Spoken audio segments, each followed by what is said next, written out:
और इसका मतलब ये नहीं था कि घर में ताले नहीं लगते थे कि घर में कुछ रखा नहीं जाता था। सोने की चिड़िया कहा जाता था तो उसके पीछे कोई ना कोई कारण रहा होगा, परंतु ताले नहीं लगते थे। इसका कारण था कि किस प्रकार से भारत में रहने वाला प्रत्येक व्यक्ति ईमानदार था। जब हम अपना इतिहास सबके सामने रखते तो निश्चित रूप से हमें गौरव की अनुभूति होती है कि हमारा इतना गौरवशाली अतीत रहा है।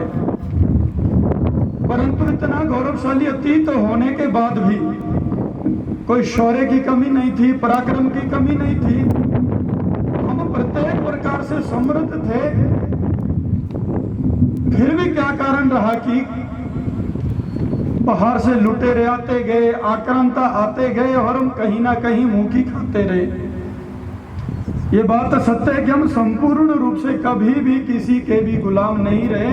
हम अंत तक संघर्ष करते रहे, परंतु कहीं ना कहीं आक्रांताओं ने, लुटेरों ने हमको लूटा।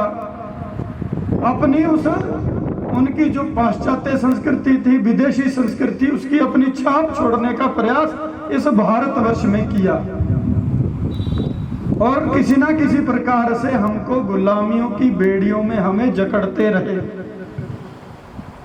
इन सब बातों का जब अध्ययन डॉक्टर हेडगेवार जी ने, जिन्होंने सन 1925 में राष्ट्रीय स्वयंसेवक संघ की नागपुर महाराष्ट्र के अंदर स्थापना की थी, उन्होंने जब इन सब बातों का विचार किया कि भारतवर्ष में सब लोग भारत की आजादी के लिए लड़ रहे हैं, कोई क्रांतिकारी के रूप में, कोई नरम दल के रूप में, कोई गरम दल के रूप में, यानी सब प्रकार से समाज के लोग अपनी भूमिका भारत को स्वतंत्र कराने में अदा कर रहे हैं।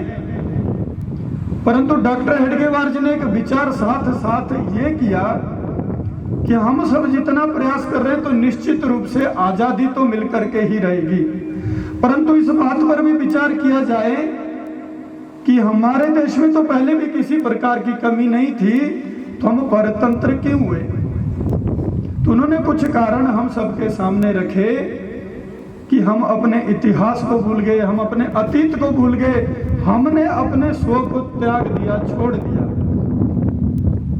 अपना स्वार्थ सबसे पहले आ गया, अनुशासन की कमी हो गई और आपस में ही हम लड़ने झगड़ने में लगे रहे।